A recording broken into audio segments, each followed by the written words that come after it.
Hey, welcome everybody. Welcome to the Director's Garage Live. What do we got to do here? We got to go. Humpday, happy hour hangout. Hey everybody, good to see you. Glad everybody's chiming in. I'm rocking some earbuds today. Doing the earbuds.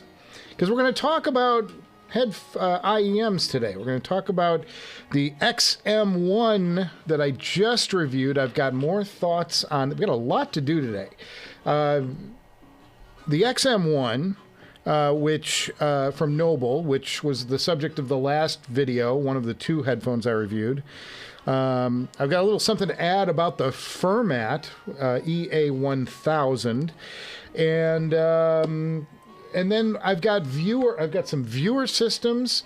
I've got a lot going on. This is going to be actually a pretty, I hope, informative for a change live stream, and give you guys a chance to siphon in the meantime. I've already recorded and laid out next week's episode. It's not, I have to score it next, and then I have to B-roll it and cover it and make it all purdy. But it's in production, so we're on track to have a regular release next Tuesday of the next episode, which I'm excited about because I'm never ahead. I'm always like chasing it. So excited about that. And then I've got the episode after that already. I know what it's going to be. I just haven't shot it. So I'm trying to keep myself ahead a little bit so that we can keep things rolling along. But I'm going to talk about the XM1 significantly today. I have a lot that I've learned since I made that video about the headphone, because I only made it less than a week ago. Guys, I turned that video around in about 4 days. On Tuesday, I just do check-ins with Noble and a couple of other vendors to say, hey, I'm doing a show about this. Do you have anything you might want me to include? And when I checked in with Dr. John Moulton, who's in Thailand, he lives in Thailand. He was actually at a show. He was at one of the audio shows over in Asia, and I said, I'm doing an IEM show. You have anything to add? He goes, well, here's what's coming up for us, and and then he said, here's what you can say, because there's levels of what I can talk about, and I said, great. I said, well, this XM1 sounds amazing. I've been hearing about this killer technology for a long time, and this is really one of the first, I think the only other IEM. There might be one or two other wired ones, but really, I mean, this is just starting to trickle into the market. Oh, there's a leaf blower outside. Are you kidding me? Sorry. The one day I'm opening the door because it's cold out and it keeps the air cool in here, there's a leaf blower outside. So I'm sorry if there's a little bit of rumbling in the background. It's just somebody's stupid leaf blower.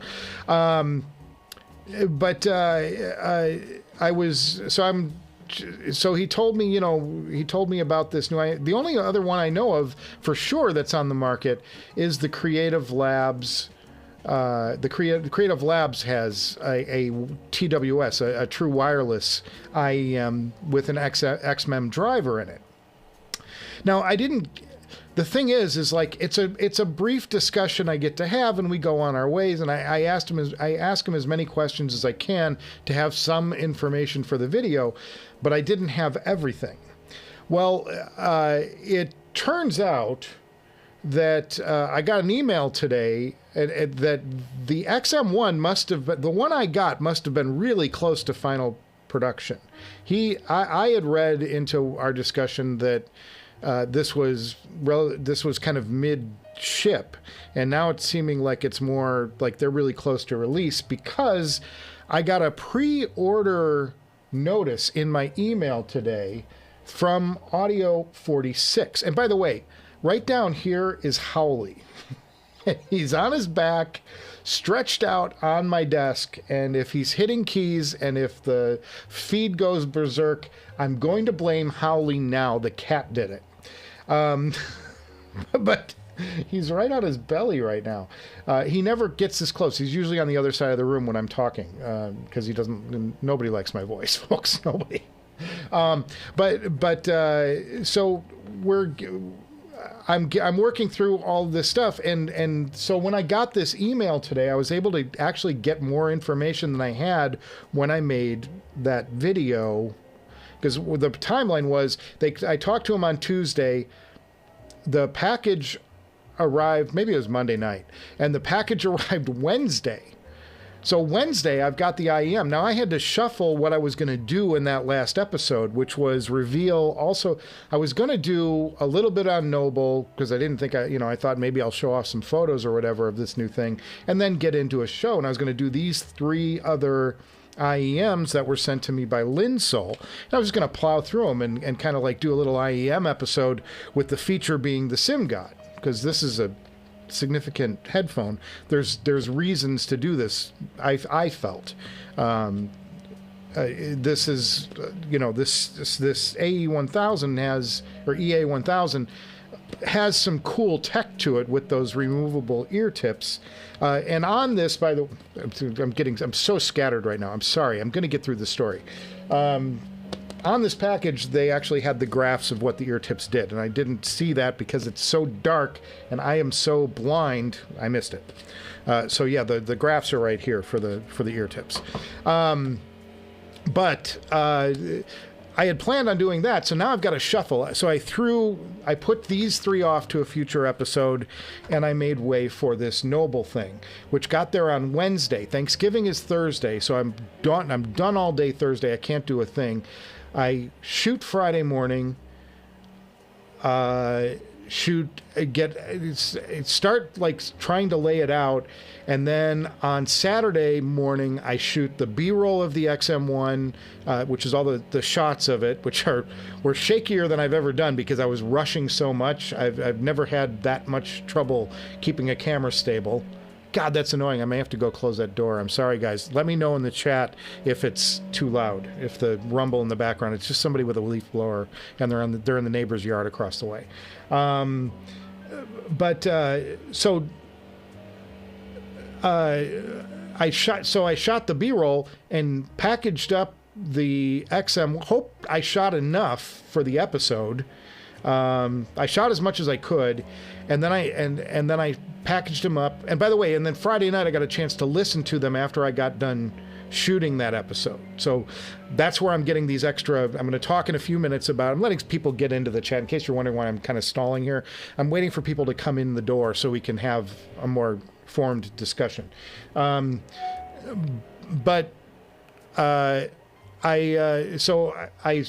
listened a little bit on Friday night. Saturday, shot the B-roll, shipped them out on Saturday, overnighted them back to Noble.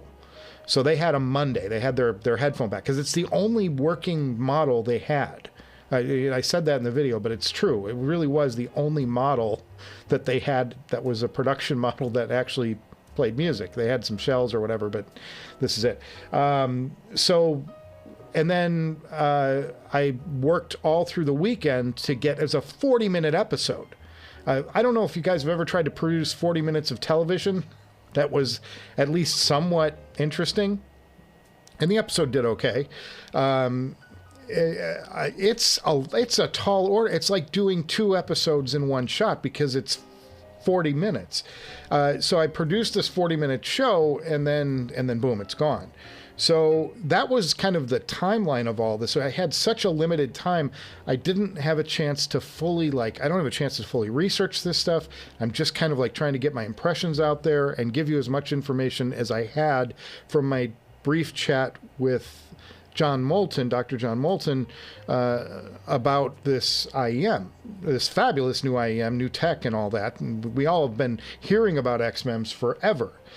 So now we got some folks in. Let me tell you a little more about what I know about this headphone. And it's going to explain why these things had such a strong, visceral bass, this incredible thumping down low bass. And I've got some graphic aids, which is always helpful. The other thing we're going to do later is we're going to get into some viewer systems. I have 2 viewer systems to show you, so there's stuff coming up. I've got a lot to get through today. And so let's first let's talk about the XMEMS drivers, because this is something somebody got snarky in the chat in the comments below, but they actually made a point to me, but they made it in the way that they didn't really, I think, want to, which was actually so not helpful. But okay, so these are the XMEMS drivers. There's 5 of them, and not all of them are in production right now. And the one that's in the Noble, and I don't know which one is in any of the other IEMs, because different IEMs, they can pick and choose whatever they want to try and wire into their IEMs. These guys just are the vendors, they're the manufacturers of the driver itself. And what's in the Noble is this one right here. It's the cowl, okay?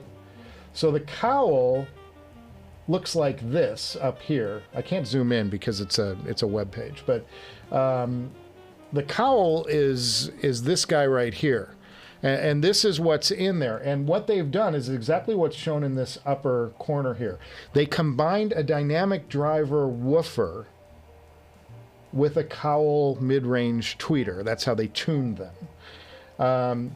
So you can see there's all kinds of needs for this. And I'm not a power expert, but apparently this is one of the drivers that requires high bias. It requires more power than less. You can't just change voltage to DC and go. It needs more oomph, which is why there are. Oh, I should show you that too. We should go. Hang on. Let me do a couple of things here. So that's the driver that's in the Noble, and it's combined with a dynamic driver woofer, okay? Now, and the reason I showed this off in the video, let's go to iFi dash. I didn't have this one set up. Sorry. And cheers, everybody. Welcome to Wednesday. While we're waiting.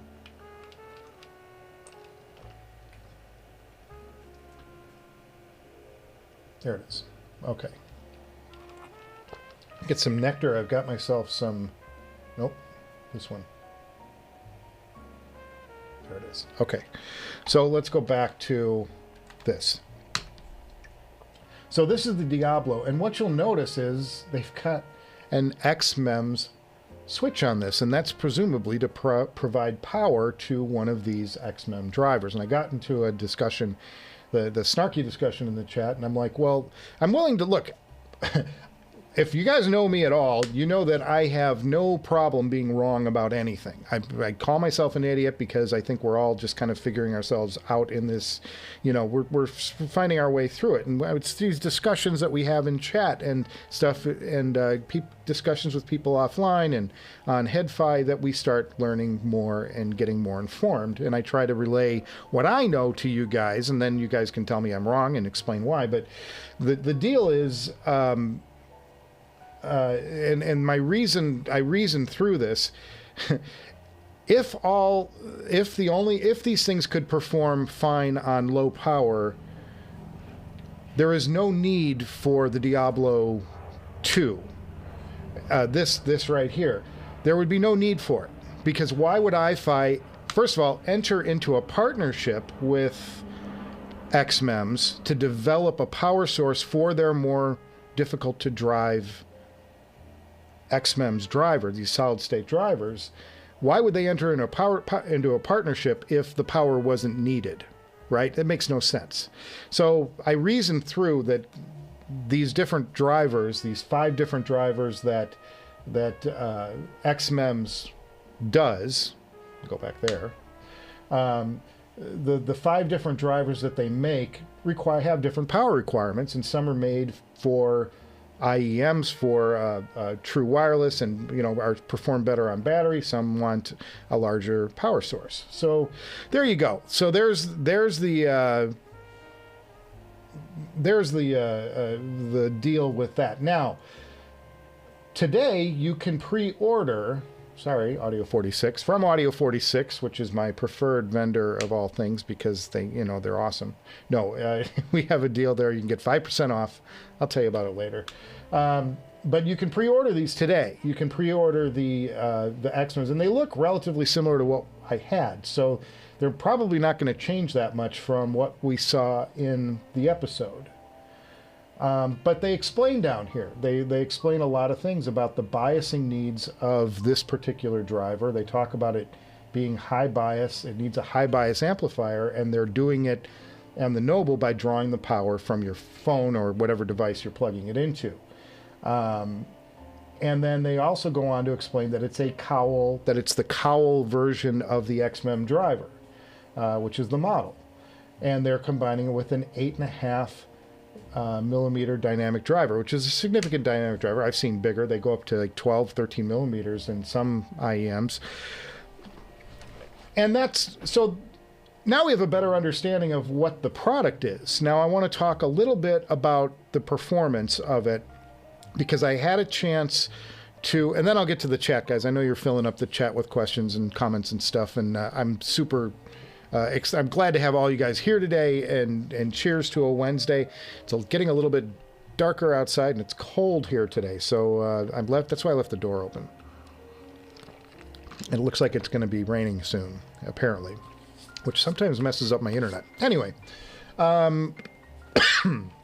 so I had a chance to do some A/Bing with IEMs like this, and I even put them up against the Noble's Ragnar, Viking Ragnar, the $4,000 IEM from Noble, just to hear, you know, because when you first hear something that, you know, a new driver is going to have many properties that are considerably different from another type of driver. Like, I've never heard an XMEM driver, so I was hearing things that were new to me as I'm listening to it, and I'm trying to describe them in terms that I thought most people would understand. Like, if I tell you that they sounded to me a bit like the Mest, it's because of that visceral bass, and it really felt like it was connecting, like, really on a very physical level with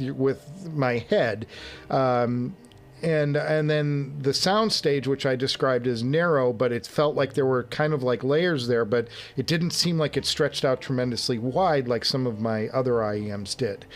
But at the same time, it's a different approach to sound. Like, it's going to sound significantly different because it's producing sound in a different way.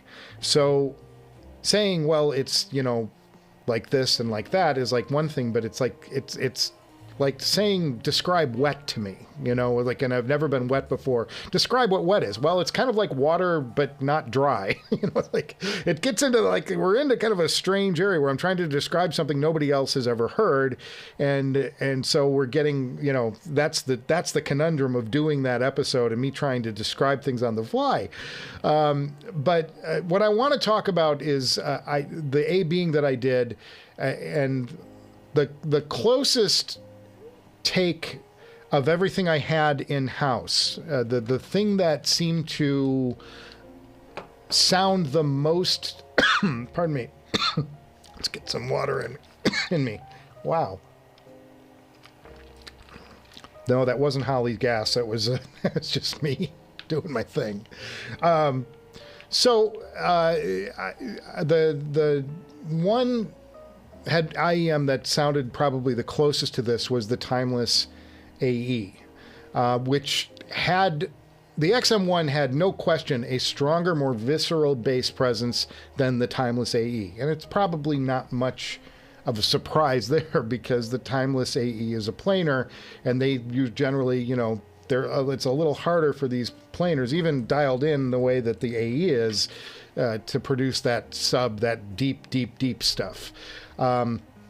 But I will say that the Timeless, and let me make one other point before I get into this, and that's that this is the XM1. This is the XMEMS IEM from Noble version 1. This is their first crack at it, and they're so, you know, keep that in mind. And somebody said that they're going to wait for version 2, and I said that's not the worst idea, because this tech is in its infancy, and these drivers are going to get better, they're going to get faster, these manufacturers are going to learn how to take advantage of certain properties that the solid state drivers have.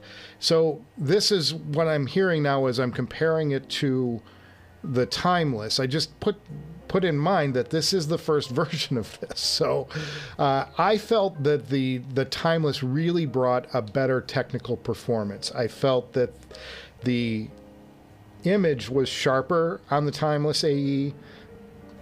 There's certainly a more holographic stage, greater separation, even greater detailed retrieval, despite the talk that the XMEMS are the fastest, deliver the fastest transients. But in direct comparison, as best I could, because one is coming off of a DAP and the other one's coming off the phone, because it's a different connector. I can't connect the XMEMS, XM1 into a DAP player, because you can't control the volume. It only comes out line level through the USB connector, at least on the Astell&Kern products, which is what I had on hand. So I nearly blew my ears out when I put them in and go, hey, let's try it on here. And boom, I'm like, whoa, you know, comes out line level into this IEM. And then I'm like, oh God, I hope I didn't hurt the driver, which I didn't. So it is a little apples and oranges, but I did hear greater detail retrieval off of the Timeless AE, the 7 Hertz Timeless AE, which again is a testament to how great this IEM is. I still tell you, this is the headphone to buy under $1,000 if you're looking for a great IEM. I do, and I have no way of making money off of this, or no ties to anything, unless you buy it from Linsol and put in my coupon code, which would be great, but you don't have to. This is the IEM that I recommend to people under $1,000 because it scales so well. You can put a really great source in it with it, or a really crappy source with it, and it's going to give you a pretty good experience. And it's tremendously fast. It's as fast as anything I've heard, at least up to the $1,000 level. So a testament to this IEM, that it's still, to me, sounding faster. It's got better technicals than this $700 new technology, to me. On the Timeless, like piano and voices, I think they had a little more body to them. And I still think, as I said, the Timeless, or the XM1 was shifted a little bit into the treble range a little bit. Like, I wish they'd taken the bump that they were giving in that upper mid lower treble range. If they had scooched that down a little bit, I think that I would have been a little more like on board. Like, I would have been as critical, and I would have been a little more on board with, like, yeah, this is, you know, absolutely phenomenal, because the tuning just was a little sharp for my taste. If you like bright headphones, or if you like a headphone that really gives you that upper treble push, yeah, no question, it's going to be in your lane. For me, it was pushing that upper mid, and I've got a little tinnitus, things like that. I don't like that upper mid lower treble push. Anytime I hear that, it's hard for me to like fall into them and go, yeah, this is perfect. That said, so much about that headphone was crazy. I mean, I was getting so much information. There is such a future for this tech, and I'm thrilled with what they've gotten to so far. I just think that there's stuff that they're going to figure out as they go forward with XM2 and find different ways to combine these things. I think that it's going to get better and better.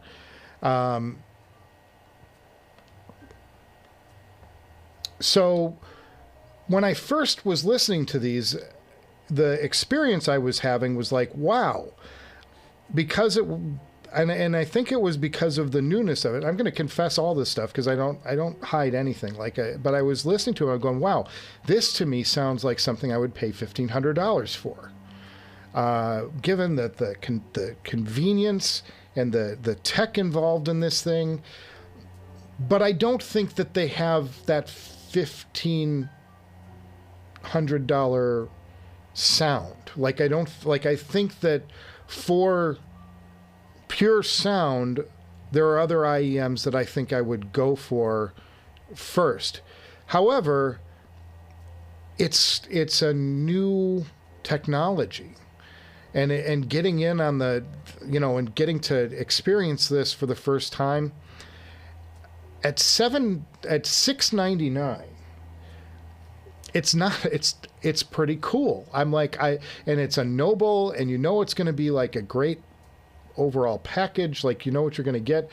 I'm like, I'm actually probably going to pick up a pair of these because I want to play with them more, and I want to experience them more, and I want to go through them more, and I want to try them with different things too, because I had one source, which was my iPad, and I think that if I'm not mistaken, like my the Cayin N8 that I have, I think that I can control the USB out on that. I think there's a setting to control it. I didn't think of it at the time, and like I said, I was so rushed. But I also think that this is an IEM that's gonna, like, if you're looking at buying an pair of Apple headphones or something like that, or Bose or whatever, this is like a higher end alternative to that too, because those guys drop $500 on an Apple product without blinking an eye, and I think for a couple $100 more, you're getting into significantly better sound, and you're still on new tech that really plugs in and takes advantage of the fact that you can just have your phone and be listening to music, and good quality music. There is something for that too. I just think that, like, on sound alone, I'm like, after comparing them, I think that there's things that there's reasons I can see where I would go, well, I would push you towards this if your budget is, if you're money strapped and like this is going to be a stretch for you to get this thing, I would say, well, maybe hold off, but it's just this new tech, and it is a new experience. And Steve Guttenberg just put up a video the other day that said, can you experience new sounds, even today? And this is what the appeal to me of this XM1 is. Yes, it's new sounds. It's a different approach to making sound, and it sounds cool. And so I also, by the way, compared these things to the Viking Ragnar, which is their Noble's, $3,500, $4,000 crazy IEM. And again, there's apples to oranges going on here. The sources are different, and you've got the Ragnar, which has got, electrostatic tweeters and all kinds of stuff going on inside of them. And then you've got, this one new tech driver that's trying to compete with it. And it wasn't close. I'm not going to, I can't say with a straight face that Noble is in danger of cannibalizing their top end product. It's just not. They're just not close in terms of, the Viking has a huge stage, and it's got just a razor sharp image, and the XM1 did give me even more bass presence, but there's less detail down there and the sub on the, it's just that textural detail of the Ragnar just made it a better experience for me. So I think and the other thing is that what I was hearing with the Ragnar was, in comparison, is that the Ragnar sort of blends the stage, the image of the instruments together a little more. Like, everything is a little closer to you and maybe not as defined. And when you get on something like the Ragnar, it's like everything's got this layered place that the instruments come at you. It's that hyper detail thing, and the XM1 is just kind of flowing into your ears. So those were my thoughts on this latest, new first off tech that we got a chance to check out on the show. And that was what these are the thoughts that I had like after the first couple of hours after I shut off the camera and had a moment to catch my breath and listen to these things and compare them to other things. I think that the IEM space is already the most exciting part of the headphone industry still, because there's all this new tech that's just still being developed and bubbling up and getting better and better at a faster rate than the over-ears can even keep up with. And now we're at a product that doesn't require this external amp situation, and it can be driven from your phone. And that's really where I think what sets this Noble product apart from some of these other IEMs that are going to be coming out is that they can plug into a phone as opposed to needing like a brick to drive them. And it's exciting to hear that, it's as a geek and as somebody who's totally into sound and sound production, it's cool to hear something totally different, when you're like, wow, well, that's different. And it got me really excited while I was listening to them. And then after I had a chance for everything to calm down, I went back and started doing comparisons and go, well, they're not like the most crazy detailed thing I've ever heard. They're significantly fast. They were able to separate out my Fleetwood Mac track. That was my test track for, can this thing keep everything separate without things getting jumbled in the middle? I talk about things getting garbled. This thing kept things just really, separated. This thing was able to be fast enough to, and look at this, that's Moulton. Dr. John Moulton in the house. How awesome is this? Guys, get your questions in about Noble. So I'm, and this is the other thing I've said, and this is something somebody called me out at in the comments below. They said, well, you're a Noble fanboy. And I'm like, yeah, I'm a Noble fanboy. I'm like, I have no problem admitting there are companies like Audeze and ZMF and Noble that I geek out over because they're crafted products. These are products that individual people put their hands on and put together themselves. In the case of John, I know for a fact John hand carves these wizard shells, the wizard shells, the stuff that's custom. He does it himself. This is coming from his creativity and his mind, and what he can take these crazy materials and craft them into a thing of beauty that produces sound that's just stellar, that's as good as anything else out there, if not better in some cases. And that to me is crazy. So I got to give a huge shout out to Dr. John Molt for stopping by today in the chat, but also his brother James and Kai, who really rushed these things out to me so I could experience them here and review them and share them with you guys, and then get them back. And it's just the opportunity to share and hear something first and with you guys is something that somebody like me, it's just a dream thing to have happen. It's an absolute dream thing to have happen. So those are my thoughts on the. I'm going to have to get to the chat now because I got to find out what's been going on here. Welcome everybody. Cheers wherever you are in the world. A huge cheers out to you. It's a Wednesday and it's a happy hour.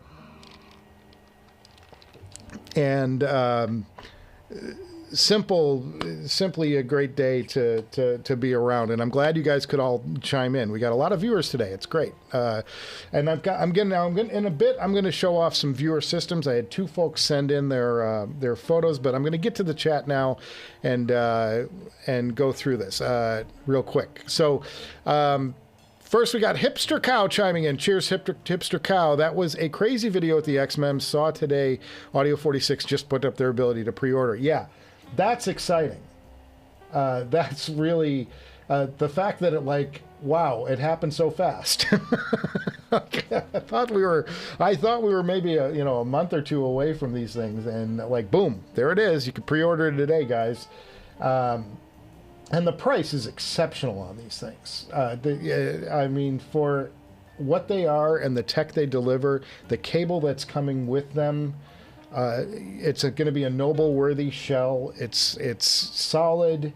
It's something you're going to be able to travel with. It's going to be great for your phone. I think the price is amazing. And like I said, given what they were, and when I heard about them, and when I heard them for the first time, I was thinking these things are going to be $1,500. Like, I don't know how they're going to do it at $799. I'm like, well, I'm or $699. I think that's amazing. I think it's a great, if you're looking for something new and something different and something you can travel with, that's convenient, gives you the convenience of plugging right into your phones. Now all the iPhones are USB-C, and all the other phones, the Google phones, all those are USB-C. It's gonna be able to work with anything. I think there's value to that, especially in the age when they've removed all of our headphone jacks from our phones. This is kind of a nice FU to them too. Okay. Dirk Connor, kind of excited. He's excited about the new Noble IEM XM1. Yeah, I think there's a lot to be excited about here. Level 42, man. Greetings from England. Bermondsey. Yep. Near Butler's Wharf, as I know. Ken's Workshop. Oh, Ken's a great fan, too. I'm a great fan of Ken's, too. Ken is another guy who just, like, builds stuff on his own. I just have such admiration for people that create. It's super exciting to know all you folks. Afternoon, y'all. Been a busy time. Stop by just for a minute. Hope you all had a great Thanksgiving and were well. Well, Ken, cheers to you, buddy. Thank you for stopping by. Hipster Cow, have you announced what the uber expensive amp you are planning to review is yet? No, that's going to be in the next episode. The next episode will be out on Tuesday. And you'll know it then. It's crazy that Noble sent you their only working unit. I know. Like I said, fellas, I was expecting photos. John shared a photo. I said, can I share the photo? He goes, great. And he goes, well, I'll try and get them to you. I said, it's okay. I can just work with the photos. Next thing you know, I'm getting contacted by Kai Moulton saying, it's on the way to you. And I'm like, wait a minute. Where did this come from? I go, oh, we gotta shift all this stuff around. But I was happy for the exercise, though. It was such a rewarding experience, and I think my excitement shows through when I'm hearing something that for the first time, and it's something exciting. These are exciting. I'm super excited about them. It was very noble of them. Yes, 42. Great pun. Howdy, Ace of Spades in the house. Ace of Spades has been missing the last couple live streams. Good to see you, buddy. Did you, Hipster Cow, did you see Golden Sound's post about iFi Diablo 2 power specs being less than half the claimed output? No, I haven't. I've been so knee-deep in getting shows out and shooting the next thing. I don't get a chance to review this stuff. But I was excited to be able to sort of piece some of this together now that the spec on the driver is there, and why this particular driver needs the high bias, the more enhanced output than, something that's just an IEM, like a recharge battery IEM. Seems logical to me. Goes up to 18 millimeter in planar IEMs. Yeah, some of these planars are crazy, huge. But I will say these things are giving. If you like bass, man, there is bass for days on this XM1. I'm a bass head, so I'm, these were so lighting me up because of all of their the amazing bass that they produce. Sorry, I'm trying to keep up in the chat here and get us moving along. Wireless balanced and wired balanced armature and wired balanced armature. What's that? Oh, for the plane. I'm not sure what that is. Hi, he made it. Nephilim 81. Cheers, Nephilim. Boy, the video was great. Also want to know that new amp. Yeah, that's coming, boys. That's coming. We're going to get to that next week. I am super excited about that, and it's amp season here at the Director's Garage as much as it is anything. Cheers, Ryan Dietz. Ryan Dietz is 2 episodes away. I'm going to unbox Ryan's headphone. I don't know what he sent me, which one, but I can't wait. That's going to be another exciting. We've got so many great episodes coming up. Timeless 2 is coming soon. Yes, I saw that released. Cheers, Ryan, and Hipster Cow. Nothing better than coming home from a long day of work and relaxing with audio talks. That's what we love. That's what we love. Curious the XM1 would work through any of the dongle DACs out there. Well, my issue was controlling gain. If you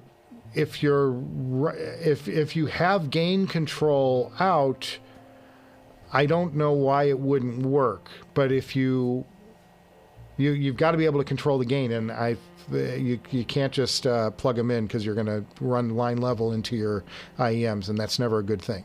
XM1, and here from the creator himself of the IEM. It's so handy to have the actual creator here with us.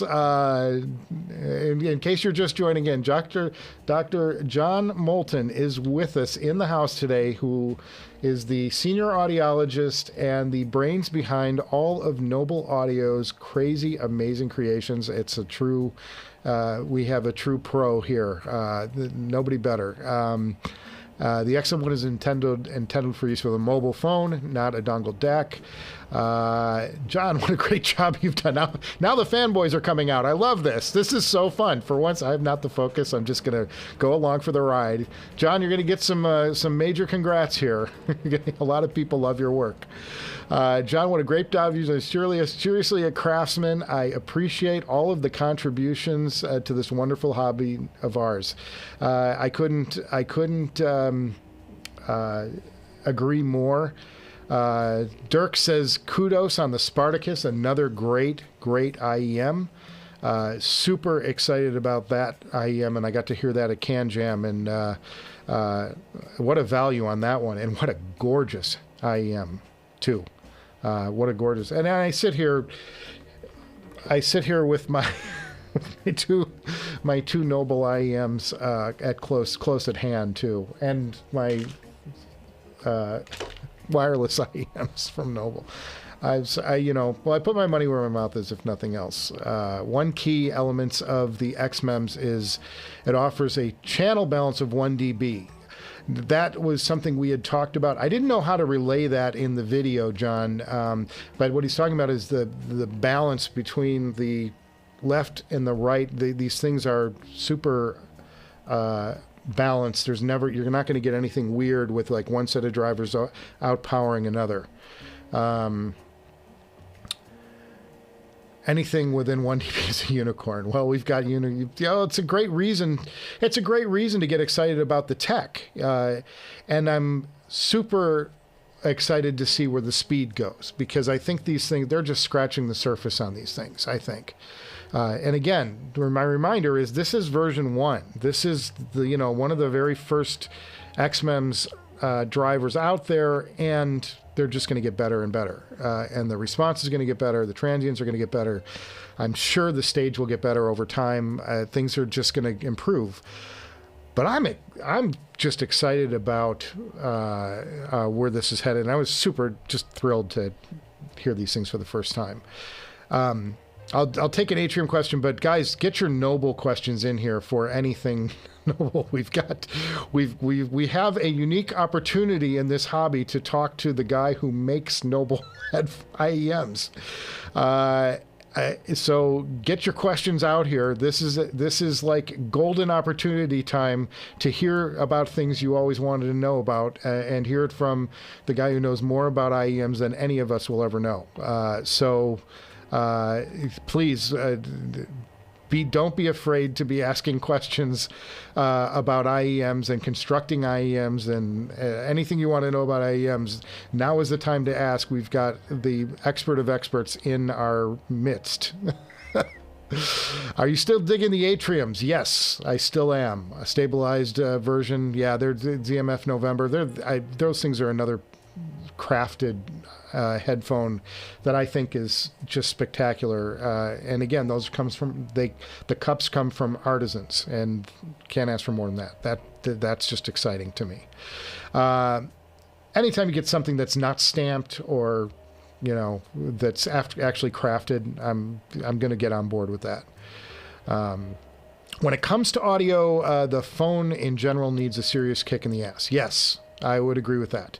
It's a device that doesn't specialize in audio, so innovative technology that John has adopted is incredibly noble. Well put, and something that can take advantage of the Qobuzzes and the streaming apps that you can put on your phone now that deliver better than Apple sound. I think there's something to that. And that's going to get better over time too, I think. Not that it's not pretty good now. I mean, we have it pretty good, guys. We're not walking around with tape Walkmans and, on-ear buds. You know what I mean? Like where I came from in the 80s, we're like space age right now. You watch Back to the Future, and Marty McFly is freaking out a kid in the 50s with an old Walkman with a tape player. Like, what would happen today? Guys are walking around with just things in their ears. It's fantastic. When it comes to audio, yes, we did that. Hipster Cow, howdy. We're all saying hello to each other. John, we hang out here every week. This is kind of where we come to relax and kick off our shoes, and we'll talk about barbecue sometimes for the hell of it. Chance D, excuse my ignorance, but what is the major difference between IEMs and regular headphones? Headphones are full-size cans. Also, XM1 one-stop solution, no DAC is required because it's doing all of this stuff in circuit boards inside the connector and in the IEMs themselves. Extrapolating on that. Timothy Jolly, hi Michael, had an amazing vivid dream 2 days ago about HiFiman as far as V2 next year. And wow, hope everything was improved dramatically. Hope this happens. Level 42 man. Noble takes Noble. He's going to give John a break. He must already know how bloody awesome he is. My question for Dr. John Moulton is, what would be the kind of music he enjoys and the test tracks he uses for his IEMs? That's a great question. And hopefully we'll get an answer from that. Yeah, what I can relay a little. I did a video back, episode 35. Now we are more than 100 episodes past that, and I got a chance to learn a little bit about John's story, and it turns out that he actually started out working on hearing aids, is how he got into this business. And again, those of you just chiming in, get your questions for Dr. John Moulton, the guy who has designed all of Noble's amazing creations. Put in the chat your questions for him, and as long as he'll stay here, I'm gonna tap his brilliance. But he started out making IEMs, or not making hearing aids, and eventually he thought, well, God, these guys were coming out with the first IEMs, and they look like bubblegum, like chewed up and spit out bubblegum. So he thought, well, why do they have to look like that? Why can't they look better? And that was sort of setting him on his way, and he had to he had to work to get relationship with vendors to provide him with drivers, and he started playing with these drivers and just whatever they would send him, and the next thing you know, he's making his own stuff. So it's like somebody who started just wanting to help people hear wound up wanting to improve the way we were here, the hearing audience, the people who didn't have impaired hearing, were hearing we're experiencing music. And I think that's such that, you know, that to me, it's not just the spirit of entrepreneurship. It's the spirit of like creating something for others to enjoy. And he happened to make a profit at it. That to me is just, what else could you want to do for a living? You know what I mean?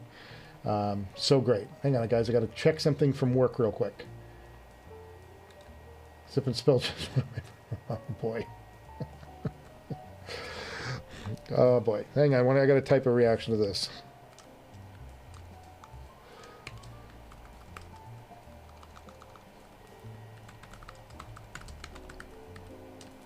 All right. One of my shoots tomorrow just imploded. So, gotta do that. Hey, what I want to do in the meantime, while we're waiting for reactions and more comments in here, is let's check out our viewer systems. And Holly is stirring. If Holly jumps into our camera shot, I'm apologizing right away.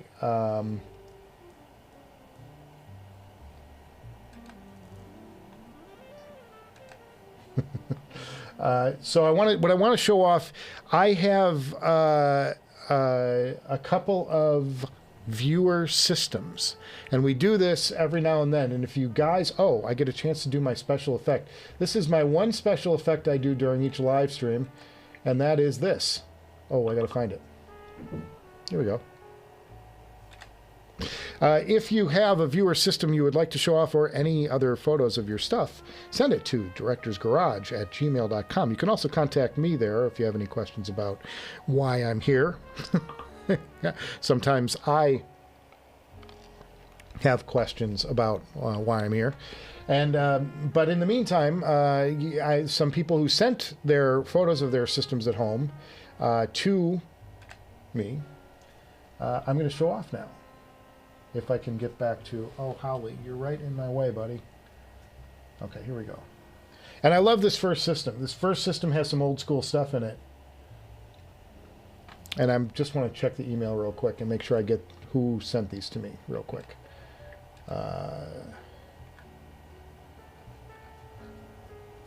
Okay, this first one is from Steve.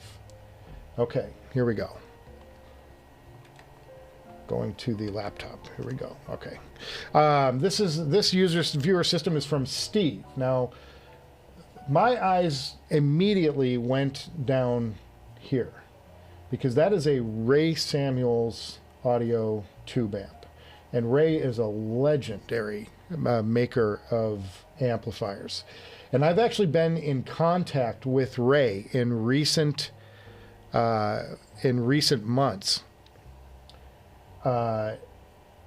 And they're going to be sending me some stuff. We're going to be getting some stuff into the Director's Garage that's new from this incredible designer, which I'm super excited about. But I saw this down there, and I'm like, you had me right here, Scott, or Steve. Sorry, this is from Steve, viewer Steve. And I think he goes by his name on the chat. It's Steve McCoyne. So what he told me about this system, this is the system for his Stax 009S. This Ray Samuels stack is an electrostatic tube amplifier. The top right shelf, this is up here, this is a DAC. It's an Aries Carat Cassandra Reference 2 DAC. And then the Aries Reference 2 preamp is right next to it. This feeds the electrostatic headphone amp. Bottom right, this is the Ray Samuels A10 Thunderbolt 2, another one of these legendary design tube electrostatic amps. There's a transformer in the middle here. This is an Impera Reference 2 preamp. And then over on the bottom left, this is the Legacy wavelet for his speaker system. So this is really cool. This is a really cool system, and I can't take my eyes off this Ray Samuels thing, and I can only dream of what this thing must sound like. I think this is fantastic. We may have lost John in the chat, guys. I'm sorry, I haven't seen him for a bit. So, but man, what a day we had here. It gets dropping bombs on us. And now they're dropping this thing. This is a very beautiful system. I can only imagine how good this thing sounds.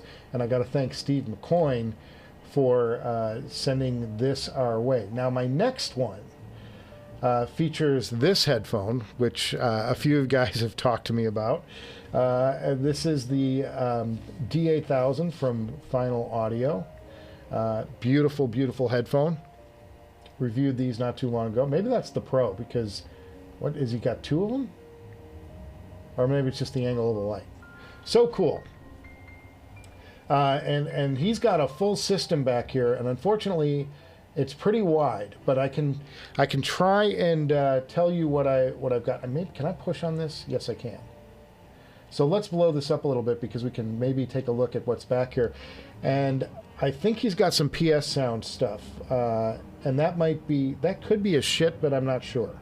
It might be a shit DAC, but I'm thinking PS sound, because the little blue thing in the corner, that's a Woo down there in the middle. That's a Woo WA22, and I don't recognize this red one. I recognize, but I can't place it, because I've seen the amp that's got this red ring for a volume knob, and I assume that might be from the same company. But what a great system driving this amazing D8000. Fantastic stuff. And this comes from us from Nicholas, viewer Nicholas. He calls this his Japanese general. It drives this. His foot soldiers are back here pushing the electrons to him. But I think this is fabulous. Mrs. Director in the house, by the way. Mrs. Director just got home. Fantastic stuff. So if you have your system, it doesn't have to be this nice. These are gorgeous systems. I just like to show off other people's stuff and amazing things. And maybe in the chat you guys can chime in. But I am convinced that that's a Woo WA22 in the back, and he's got something over here, and I wish I could identify what that was. Need some better focus next time, guys. Silver and black is a Harman Kardon. Oh, that's cool. That's over here, or over here.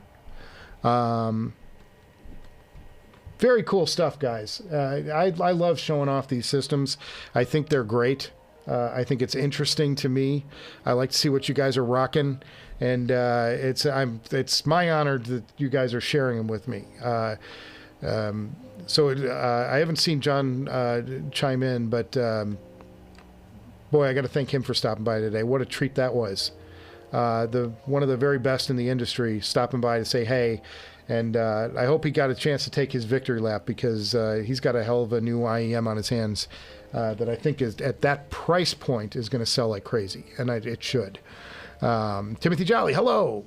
Chance D, does the best IEMs outperform the best full-size headphones? I don't think, my personal feeling is not yet, but I think that gap is closing at a record pace. I think it's a matter of time. And there are some headphones, like the Viking Ragnar, for instance, or some of these hyper-detailed ones. The Odin comes to mind. They're giving me as much detail as anything in the over-ear world now. I think that they're getting closer and closer to that, personally. My personal opinion. Christopher Luckenbach, interesting to hear about Dr. Noble's. That's John Moulton's hearing aid background. It's such a difficult thing to get fit and sound correctly. His 89-year-old mother hates hers, and they cost $5,000. Yeah. Good Lord, what a nice system. Yeah, and IEMs can't get the sense of how huge stuff really is. Yeah, not yet, but I think we're getting to a time when that's going to get replicated. I think that I think it's a matter of time. I really do. I think that there's going to come a time where it's not going to really matter. It's just going to be what do you want. And I expect, and companies like Noble that do the experimenting and do the hard work of figuring this stuff out, I think they're the ones who are going to do it. Because for me, like, and I go back, the Sultan for me was a headphone that just knocked my socks off from the first moment I heard it. And there are times when I just want to hear the Sultan, you know, and that's, it didn't matter what, you know, it's like, oh, I really want to spend some time with the Sultan tonight, and check them out. And I've been doing that with the Susvara a lot lately because I happen to have amps in-house now that will drive, you know, this Enlium lights up the Susvara. And what we're going to get into in the review, which will be after the Ryan Dietz episode, we're gonna do a full review of the Enlium 23R and compare it to some different things, one of which will be revealed next week. So yeah, that's coming. But I think that they're giving you such cool experiences in the IEM world. It's almost like sometimes you just want to hear an IEM. And I'll sit back here, and sometimes I want the convenience of something completely wireless, you know what I mean? So I'll pull out these things. That's why these things are close at hand. Or I want to be able to, you know, answer phone calls while I'm doing other things. It's like I'll have my IEMs paired to a couple of different devices at once, you know? Just good stuff. Anyway, I don't even know what I was saying there. Looks like the Woo Audio W22. Yes, it is, I believe, for the tube amp. Absolutely. That's what he was about to say. Their amps stand out. Yes, they are. His guess is the tube amp with the red knob is a Pathos amp. That would make sense. I could see that. Carlos Gambino. Cheers, brother. Welcome to the stream.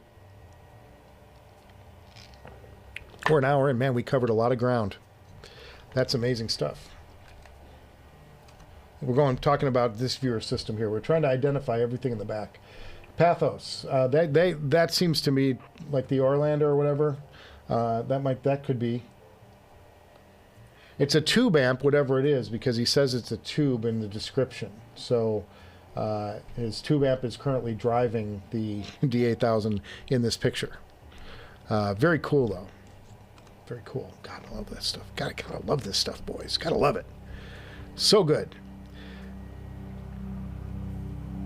Bayern TRN. Cheers. Your first time in the house. So cheers, buddy, for stopping by. And we do that normally here. Anybody who's new to the live stream, it's a happy hour hump day hangout. So we raise a glass to you all over the world. He thinks that tech like the XMEMS and planar IEMs are slowly going to improve as a whole. There's Holly going down. He has Supermoon, and in some ways it offers him more than something as good as the Focal Clear.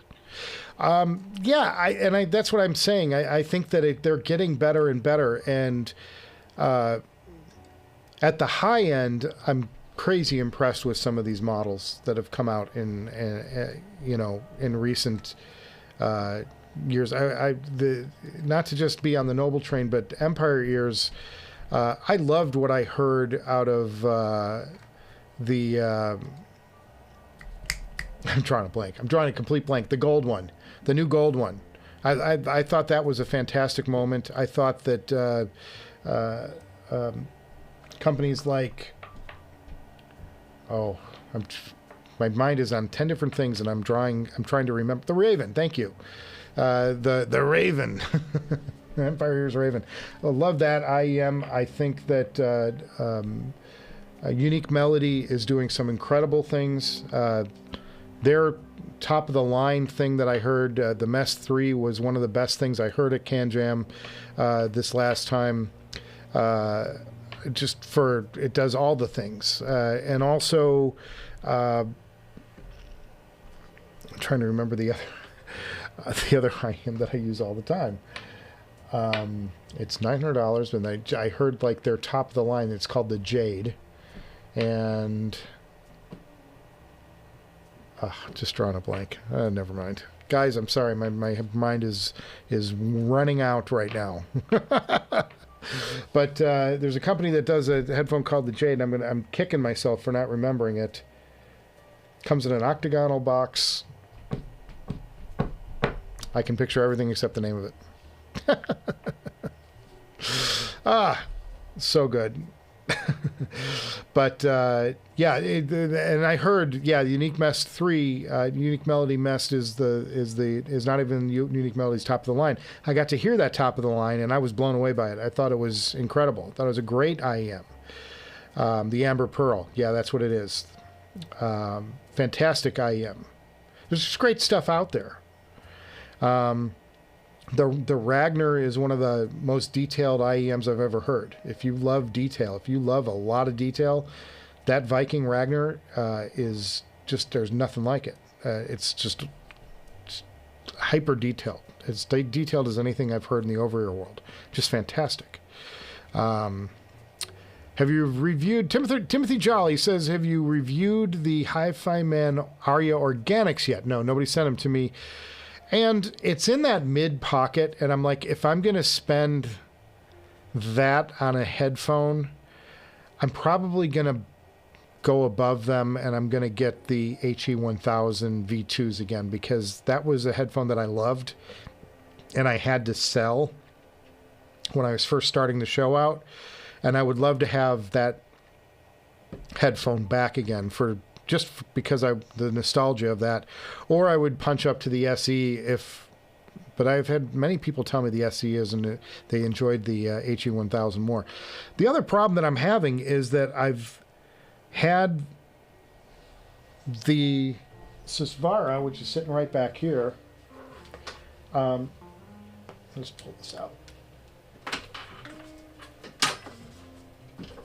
Try and save. If I leave the cable laying on the ground, Holly attacks my cables. It's a problem. The struggle is real, folks.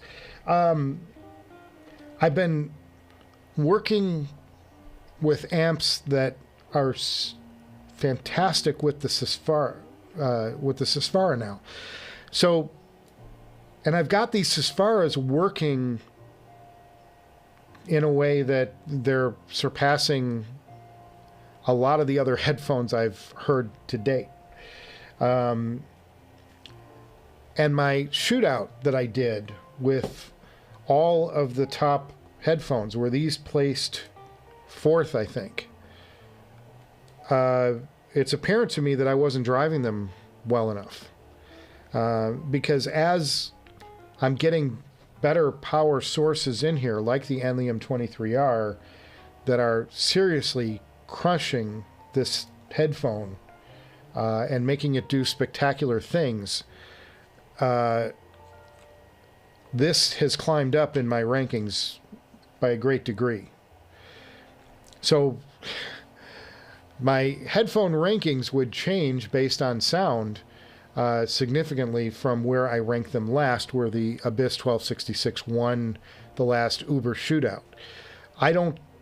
And conversely, one of the problems I'm having is these headphone amps that are driving this Susvara so well don't pair particularly well with some of my other headphones.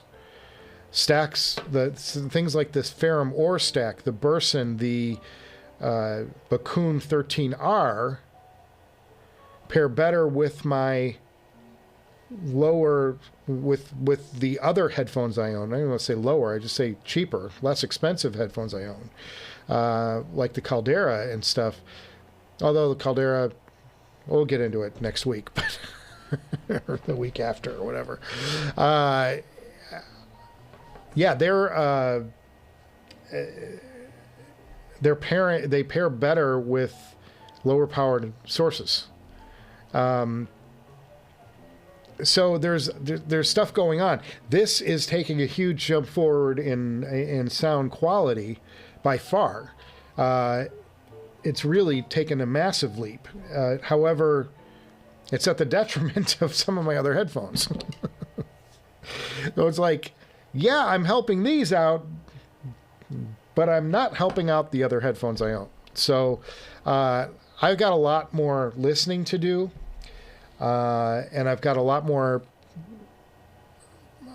work to do on playing with power settings and the headphones I own, because I'm to a point now where, yeah, these show me something that I haven't heard from them before, and it's really super crazy impressive. But it's also cannibalizing the other headphones I own in a way, because these amps aren't pairing so well with other things. Okay, back to the chat. Sorry guys, I got caught on a side thing there. So no, I haven't heard the RE Organics yet. And if I was going to buy a HiFiman, I would buy the SE or the HE-1000 over the Organics. So I'm not going to buy them. So it would have to come to me from like an Audio 46 or something for me to do a full review of them, because I'm not something I want to buy, and I don't have the loose capital that I used to have before we moved. Chance D says he already has 2 jobs to support his audio addiction. With all this new stuff, he's considering, I'm guessing, a third way to make money. They say crime doesn't pay, but the hours are attractive. You can work at night on your crime career. The Unique Melody Multiverse Mentor was crazy to listen to. That's the one that I heard. Got to spend more time with it. That's the one that I heard, and that was insane. That was insane. Canera is the brand. The Canera Jade was the one that I got a chance to check out, and that was one of the most impressive I heard. And that Multiverse Mentor was insane, but it's significant. It's available at a significantly higher price than most other IEMs, including the Vikings. You've reviewed the Abyss 1266 TC, but have you thought about trying more of the Diana line? Well, the MR I'm not interested in, Bayern, because I heard them at Can Jam, and I really didn't get the craze behind them. They didn't jump out at me. The Diana TC is a headphone that I have almost bought on several occasions. I will probably own one at some point. I just don't know when that's going to happen. I'm working on turning over some gear here, but I'm not finding a lot of buyers. There's a lot of people buying used gear right now. So if I can turn over some of the gear that I have here, there's a link down below if you all are interested to, there's a list down below of all the products that I'm selling here at the Director's Garage. If I can turn over some of those, I'll be experimenting with some of these other headphones like the Diana TC. I loved the, and they're not doing it anymore.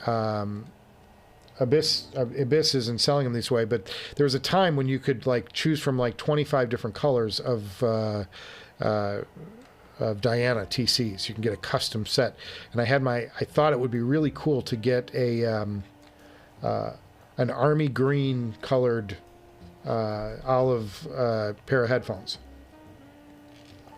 They spoke to me, and if you could do it with a brown leather or a tan leather, it would have been an awesome look. Okay, Nephilim changes the subject with music appreciation. Ultravox Quartet. While this album is amazing, Ultravox is amazing.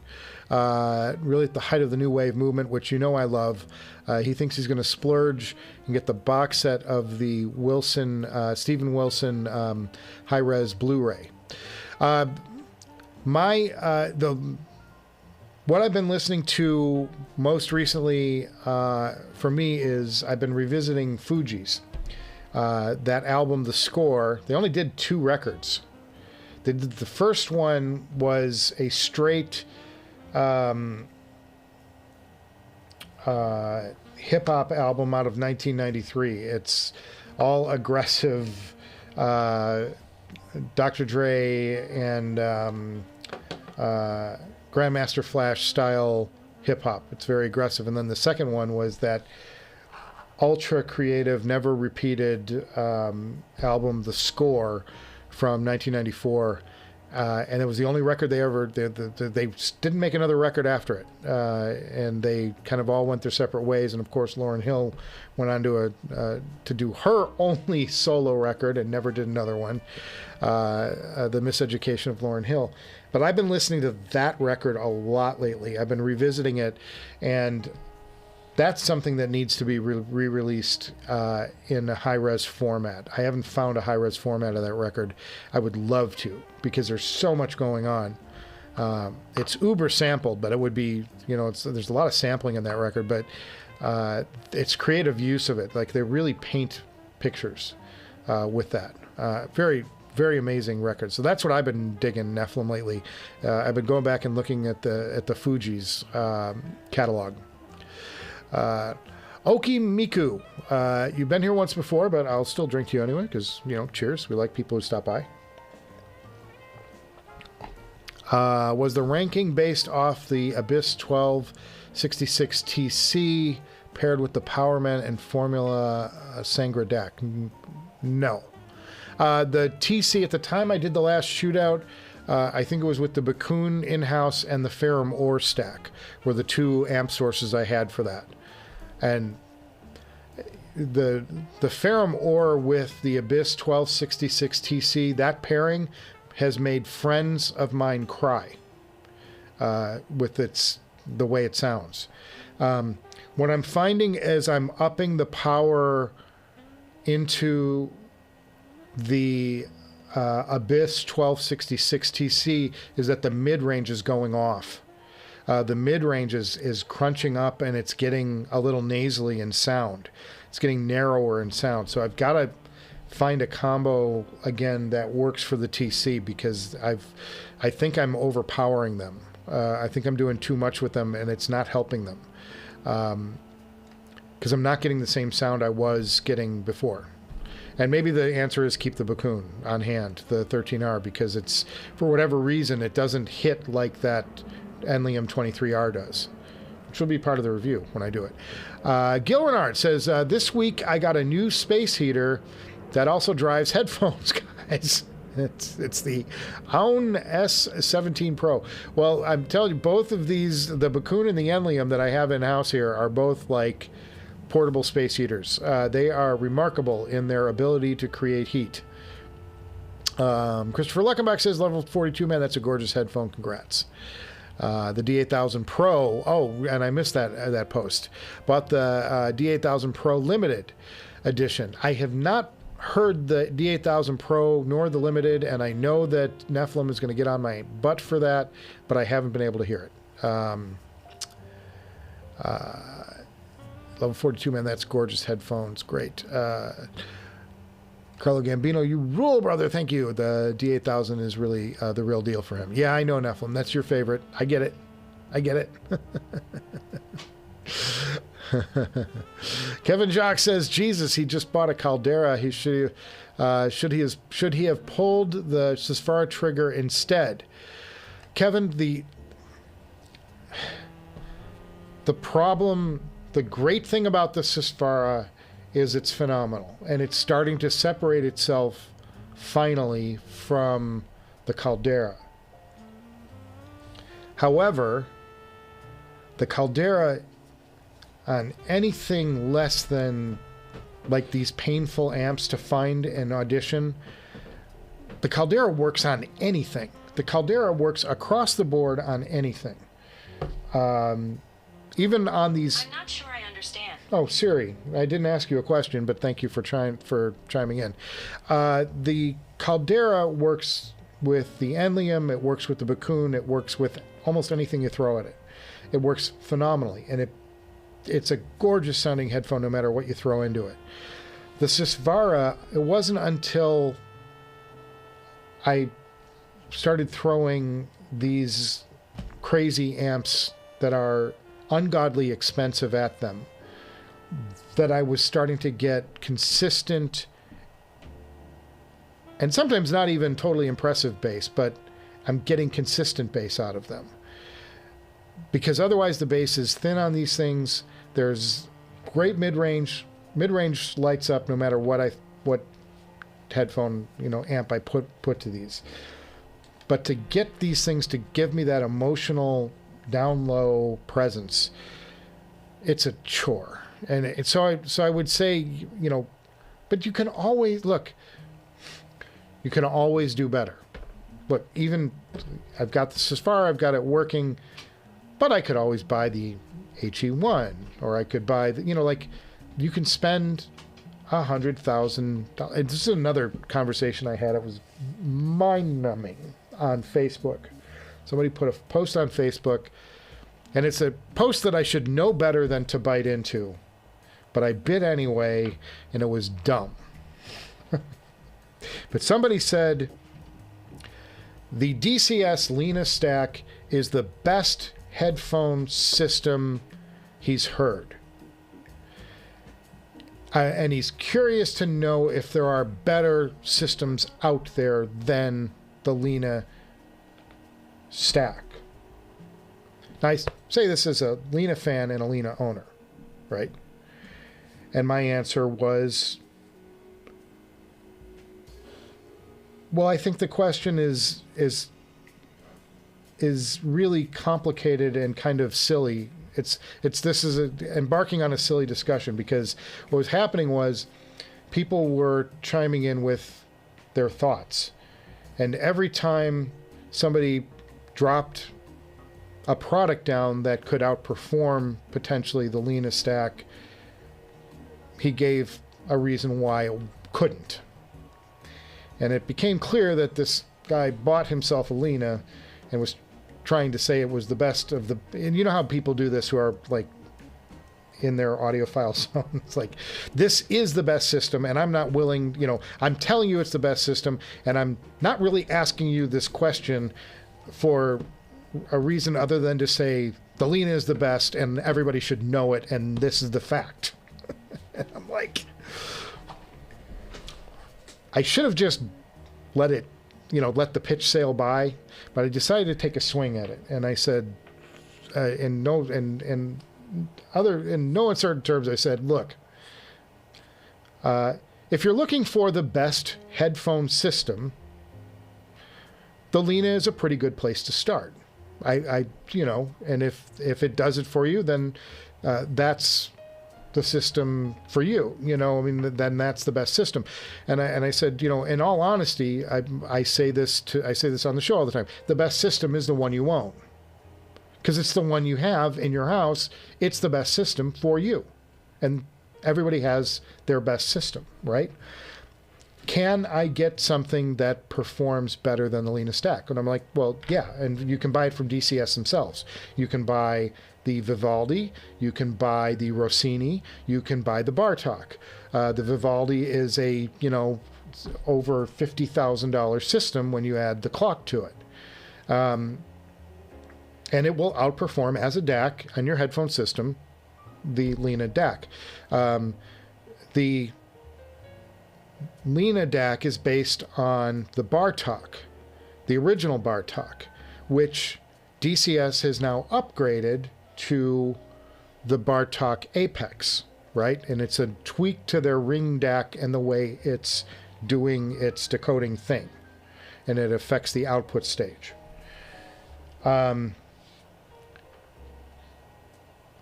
So you can get better if you just go up to the Bartok Apex. It's, in theory, a better DAC, and the Rossini's better than that, and the Vivaldi's better than that. So even at DCS, you can outperform.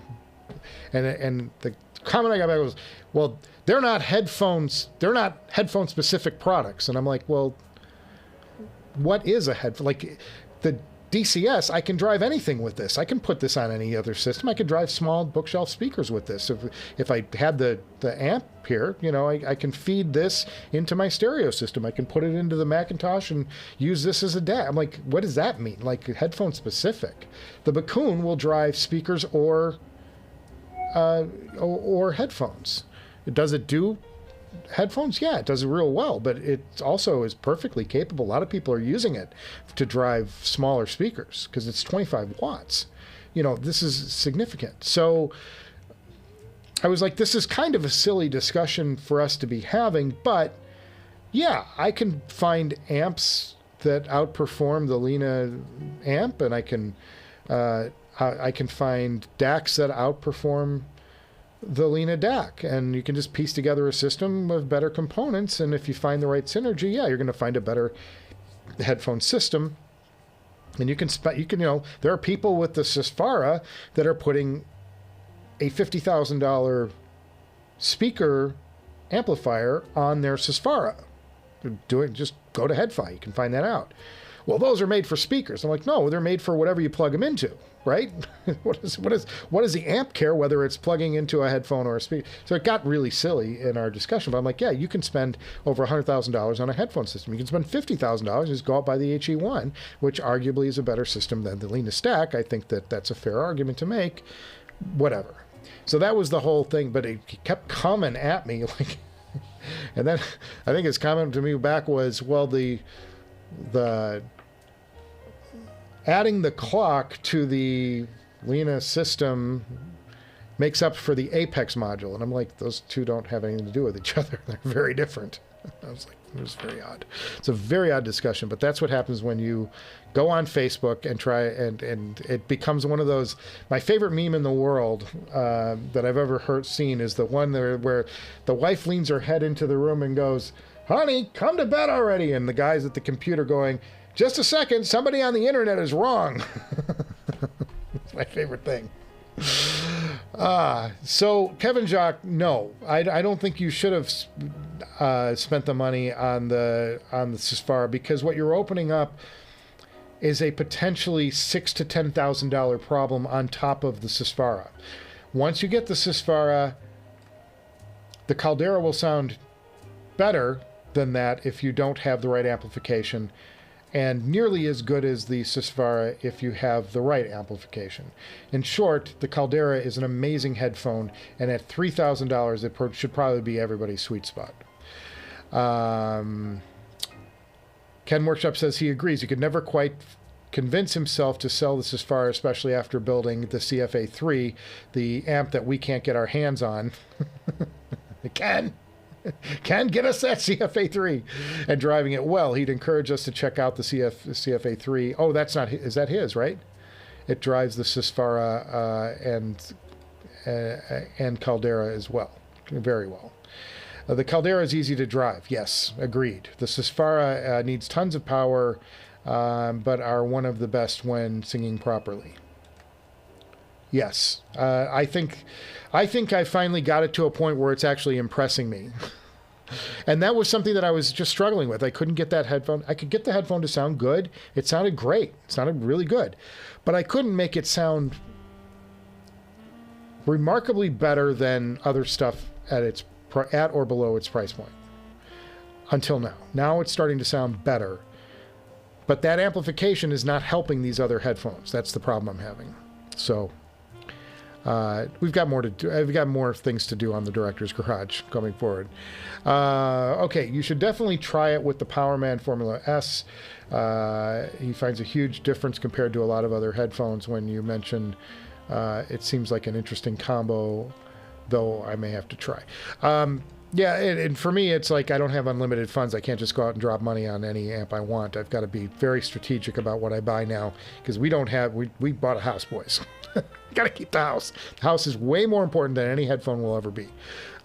Same Michael, his dogs get tangled in his 10-foot cable. Well, my problem is that Holly will treat it like it's a toy. I wish I had the meme on hand that I sent to VPI. VPI makes the turntable that I have back here. It's a beautiful turntable, gorgeous turntable. It's called the Scout, and there is a very thin cable that goes between the tone arm and the platter, and my cat bit through it. So I sent them the tone arm with a printed photo of my cat and the words "I did it" scribbled on it.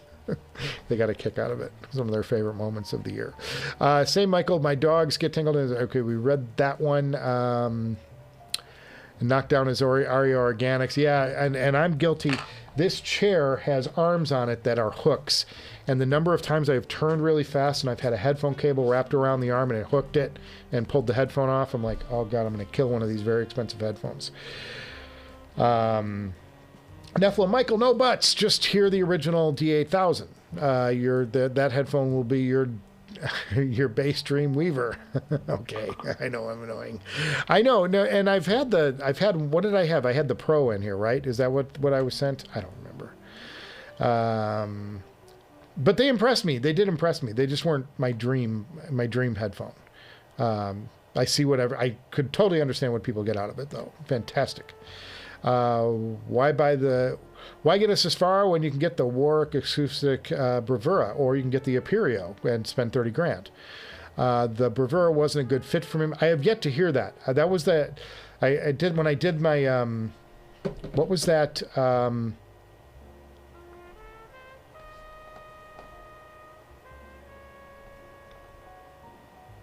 Oh, Ken, I'll get to you in a second. Sorry, he just wrote something down there that got to me. I was trying to hear the Bavura. I actually wanted to hear the Apiro at the at Can Jam SoCal, and it was in that booth, the hermetically sealed booth, but the line was insanely long. Every time I went there, it was going to be an hour, and I'm like, I don't have an hour to sit in a line to hear one product. I want to hear 10 products, you know, in that time. And I was making connections. I was saying hey to you all. Probably a good thing, less money to spend. Yes. Well, it's good and bad. It's a curse and a blessing. Because the house is, we just love this place, man. If you could see, today was the first day, because of the overcast skies, I could leave the curtains opened on my door. I have a huge double door here, sliding door, and it opens out onto treetops. And it's just a spectacular view. And to be able to do this show and have the view out the window at the same time was special. Now it's dark out, though, because it's California and it's winter. But it's just great. The house was the better investment than a pair of headphones, I promise. Nephilim says, there is no such thing as the best system in audio. Exactly my point, Nephilim. You and I speak the same language. When you get to a certain level, there's only different... but that difference may be best for you. I think that here's what I would say, honestly, and I mean this. If you are working hard and you're throwing money into a system and you just bought, I'm going to throw a headphone out there, the Sennheiser HD-820 for the first time, and you paired it with a headphone that you've scraped to get, like the WA-22. That is the best system. I mean this. That is the best system. Because you're getting to reward yourself with something that took you a long time to be able to afford and put together. And that system will give you the most enjoyment of any system you could possibly put together. That is the best system. This is a philosophical thing. And I have and that's why I tell people, send your photos in. I will never will I mock what you've got in your system on this show, because it's the system that you've been striving to put together, and it's where you're at today.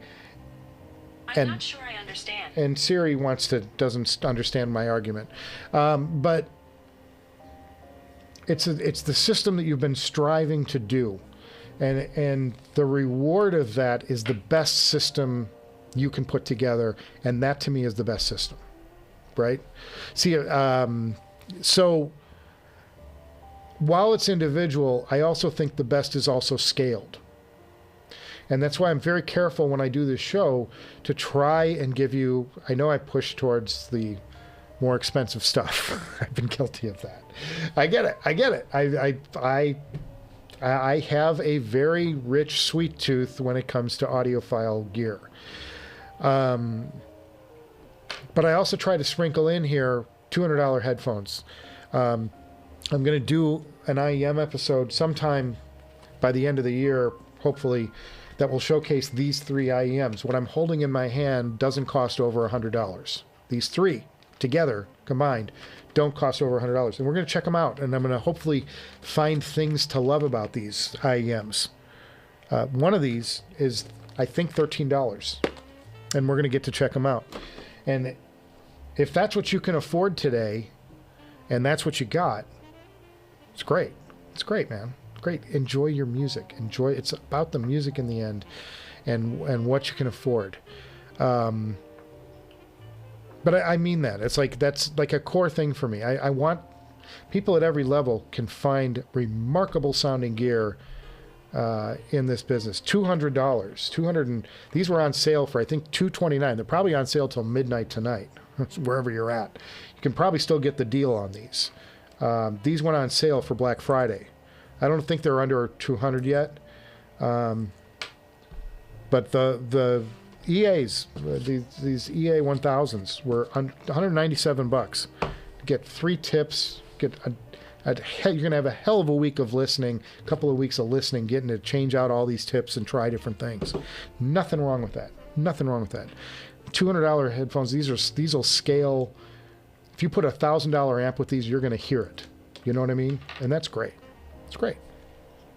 You don't have to spend a fortune in this hobby to have a great and meaningful experience.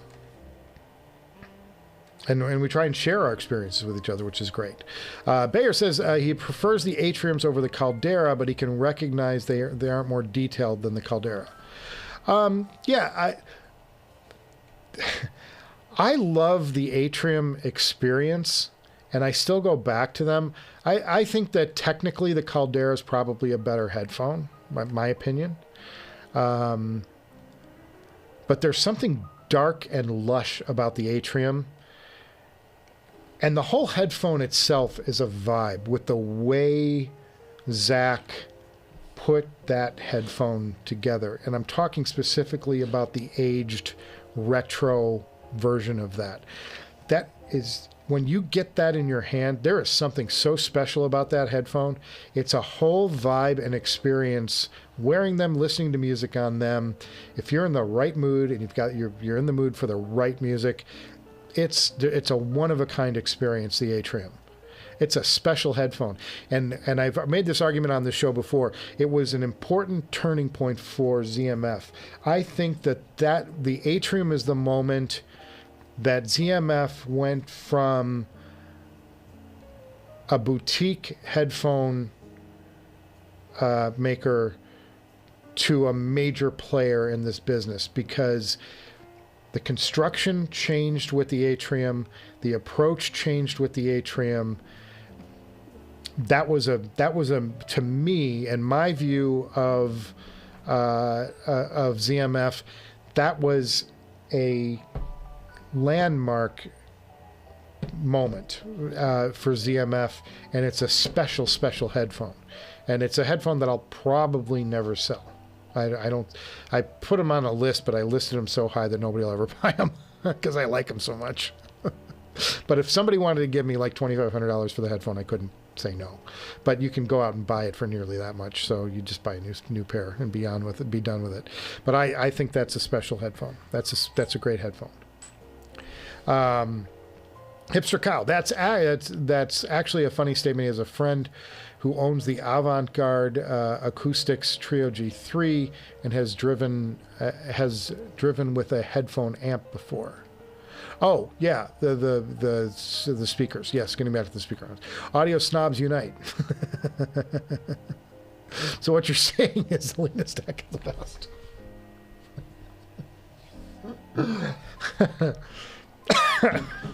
Oh. Gene Fruit, you are new here, and you sat down, and you dropped in your very first post the comment of the day. Cheers, brother! Cheers to Gene Fruit for the comment of the day. That one lost me. That is awesome. After all my long-windedness, so you're saying the Lane is the best stack? Is the best? I think it's great, and I wouldn't mind. I may wind up putting that system together at some point. I can tell you this: the clock is going to be here at some point. I want the clock. The clock adds so much, and it adds. I've heard that clock in and out of the system. It adds bass presence. It adds bass detail. It clarifies things. It gives you a better stage, a better image. The clock is coming. I just don't know when I'm going to be able to afford it. If I can find a purchaser for the Bakoon, or one of these other headphones I've got listed. I got to find somebody to buy the Expanse too. The Expanse with the fancy ass cable, the $1,500 cable. I've had Norne. I've had. I forgot the guy's name at Norne. I'm drawing a blank. Sorry, guys. But I've had discussions. He's like, send me the cable. I'll put a new pair of, sell the Expanse without the cable. But I'm like, the Expanse has a 2-foot cable on it. I can't sell it with a 2-foot cable. I got to sell it with the fancy cable. But it's a $1,500 silver something cable from Norne that the guy sold me. Fantastic. Anyway, I'll email me the CFA3. You know what? I've been looking at that. I'm sorry. I was drawing a blank on who did it. That's the head amp. Right. I got to ask you some questions, Ken, because I'm not understanding something. We'll talk offline. Son of a gun. I'm not understanding a relationship here, and it's just a business thing. I just want to understand it. Gene Fruit says he agrees the CFA3 is a great. I went to hear that. That was one of the amps that I wanted to hear, but I couldn't. I don't think they had it at Can Jam. Anyway, he's waiting for the day when they do audio implants. Chance D. Yes. Just 2 little injections right here. Okay. System synergy is everything. Keep building, gentlemen. Keep trying things. Love what you do. Yeah. Seriously, all you guys, and I just want you guys to, if you can, share. If you guys are out there building stuff, share it with me. I swear, I just want to hear some of these amazing things you guys are doing at home, because I know they're special. And keep sending me photos and videos and stuff of your stuff so we can show it off and share it with our little group here. Okay, we are running down on time here, and viewers are dropping off too. I think everybody's getting tired of me. I don't blame you. Audio Fool stopping in. Hey, y'all. Probably 15 minutes ago. I just am finally getting to this part of the chat. Bill. Chance D says, when you begin your audio slumming, please check out the Harmonic Dyne Athena and the Sivga Luan. Interesting phones at reasonable prices. Yeah, and I think I've had Sivgas in here. I got a set from Audio 46. They sent me a set, and they were good. They were interesting for their price and whatever. They weren't my favorite, but they weren't anything, and they weren't slouches. My biggest problem with companies like Sivka and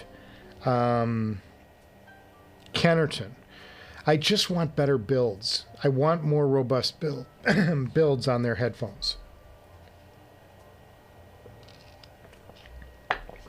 I know I know there are guys that want to keep the costs down, but get more creative with the builds. Some of these builds on the Kennerton and stuff, it's like, I wish that we didn't have to sacrifice the quality of the build. And what I'm talking about is like thin, reedy metal. This is my own personal thing. And I'm sure there are guys that are like, I don't care. I'd rather see the money put in the driver. But it's hard for me to get excited about something that like is really flimsy in my... Guys, this Susvara is This is bad building. This is a bad build, guys. This is no. Like, if HiFiman is watching, please, guys, address this. This is $6,000. I mean, I know these drivers are magic, and they fart unicorn gas when plugged into the right, source. But the build it's polished and whatever, but it's come on. This is not my other more, amazing. If you could figure out how to partner with Meze and get Meze to do your housing, your structure, because Meze does builds. Meze struggles with, keeping up with the technicals of this headphone, no question. But their build is second build, comfort level, all the things. Amazing on Meze. And I want HiFiman to get that DNA. Like, start waking up and paying attention. I think the organic is their best looking headphone yet, but it's still the same, like DNA on the headband. Trevor, yes, at Norne. Thank you, Gene. Great guy. I mean, just great guy over there. Go shop at. I have no affiliation with Norne. Go shop at Norne. They're the best. Trevor is the best over there. I just think the world of him. Lena Clock equals equity loan or equity loan. Yeah, that'll cost you. Level 42 man. Adios, UK gang. Level 42 man checking out. Yeah, we're going to go too. Because I got to pee and I got to get my walk in. He just needs someone to explain to me, like he's 5, why my new 7.5 watt max Class A amp is more powerful than the 17 watts coming out of his topping 17 watt A70 Pro. Okay, Gil, the only thing I would say to this, I don't know these two amps well enough to like be able to tell you one way or another. 17 watts into how many ohms, right? You got to make sure you're lining up the impedance of the wattage, right? The Enlium amp back here is a 25 watt amp into 8 ohms. It's tremendously powerful, right? I'm trying to think of another. I take my WA5. My WA5. They'll tell you it's like, oh, it's 10 watts into blah blah blah. When you start, but it's like the ohms are way up there. So it's like when you start giving it the harder resistance, it's like the wattage drops. So you got to make sure you're comparing apples to apples. That's one thing. Okay, that's one of the things to consider. So your wattage is going to change as your resistance changes. So that's my point. So make sure that you're comparing the two apples to apples, because they'll throw out a term and it's like, well, yeah, but you're looking at a different resistance level, So that's one thing. The second thing, and this is something that I'm finding on the Enlium, and it's something that will be in the Enlium review, and I'll tip it off here because nobody's watching. Just kidding. As I'm winding down this episode. The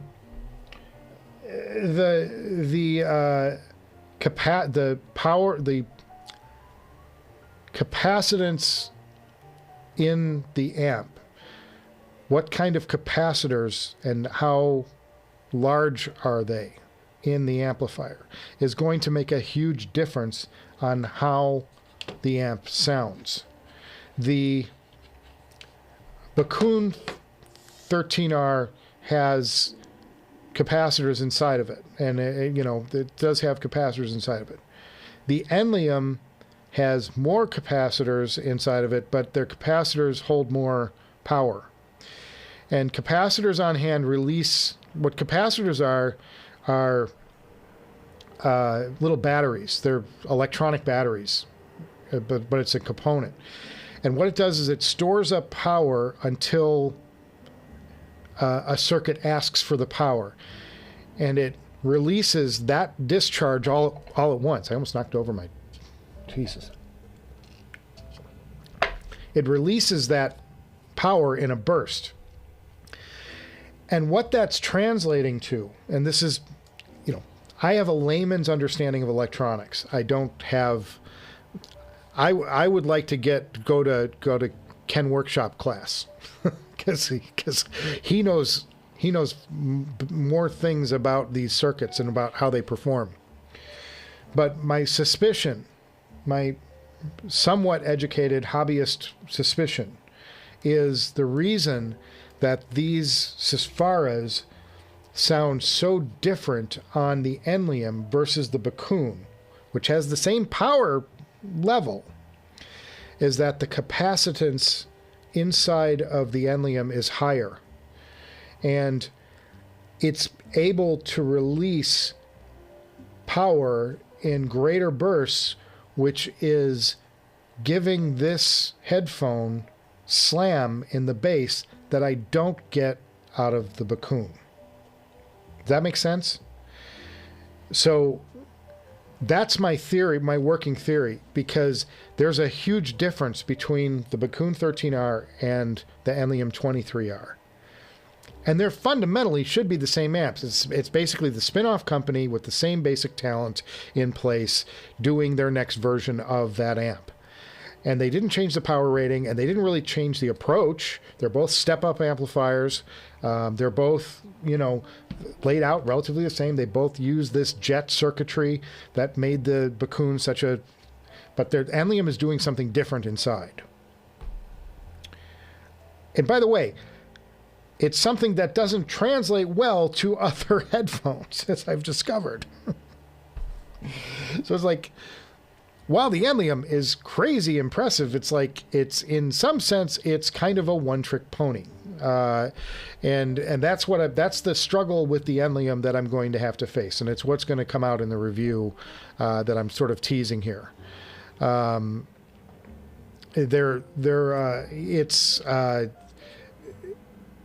It's a great amp for driving the Susvara. But when you start pairing it with other things, it doesn't do as well. And there's a, you know, I've heard some people try to explain this, but I think I have the best explanation for what happened with the Bakoon or the Enlium 23R, because it's a headphone amp that when it came out, it lit the world on fire, and then suddenly, like as if a vacuum was incurred somewhere, all the oxygen behind its enthusiasm got sucked out, and the amp sort of like sat in limbo for a good period of time. And my theory is, when the headphone amp, when the Enlium 23R came out, first thing everybody did was plug their Susvaras in, because they want to hear what the Susvara sounds like on this new, powerful, crazy amp. And everybody that heard it with the Susvara went, oh my God, this is amazing. This is a landmark, important product, and oh my. And then there was another crowd that was plugging it into their desktop speakers and going, holy crap, this thing's got so much power, it's blowing me away with my desktop, you know, LS50s or whatever. And then a lot of people started buying it who didn't own the Susvara. And they started pairing it with other headphones, like that aren't as hard to drive. Like the, I don't know, well, and I'll use the examples I have here, like the LCD4 or the LCD5 or the Abyss 1266. And they were plugging in and going, this doesn't sound that great. In fact, it's got mid problems, and it's got this, and it's got that. And so a second wave of reviews came out of people not liking the amp. And my suspicion is because they're overdriving their headphones. It's got all this capacitance inside of it that is outstanding for a headphone that is impossible to get the driver moving, and get the driver moving in those bass frequencies like the Susvara does. Like the Susvara gives us this trouble, but the when you put easier to drive stuff with it, it's kind of ordinary. It's not as impressive. So that's my theory, boys, and why the Enlium kind of went like this, and then kind of the enthusiasm for it petered out. Okay, a couple more, and then we're going to go. Michael, he agrees with me because I gotta pee and I gotta walk. Michael, agrees with me on the Susvara build. Japanese generals would steamroll over them with tank-like quality. Yeah, it's Great Steve, my friend. Thank you for this. Nephilim, always a pleasure to see you here. Hey, Nicholas, man, I can never get here on time. Nephilim, better late than never. The capacitors, yes. And if you love the Sysfara, it sounds like the 13R should be kept. There's a real synergy there. Well, it's the opposite of that. It's like the 23R should be kept if I love the Sysfara. There is a synergy there that is it's undeniable. But will all this get shaken up next week? We'll see. There's a new Director's Garage coming with a new world-class amp, and it's an amp that I bought, for one. That's the first teaser. It's an amp that I bought, and it's an amp that I paid the most money for of any amp I've ever bought in my life. And that, if you consider the amps I've purchased around here, yeah, that's saying a lot. All right, guys, I'm going to say goodnight. I'm going to get out and get my walk in, so I get my steps in and keep the heart and the weight down. Somebody in one of the posts was so nasty to me this week. I had some really trolling stuff. Somebody called me a sweaty little man, and why anybody listens to this sweaty little man. And I said, and I corrected him, and I said, actually, if you're going to insult me, at least be accurate. I'm a sweaty fat man. Cheers, everybody. Hey, have a great week, and I will see you guys before you know it. Got to leave on a high note, right? All right, now how to get off the air here.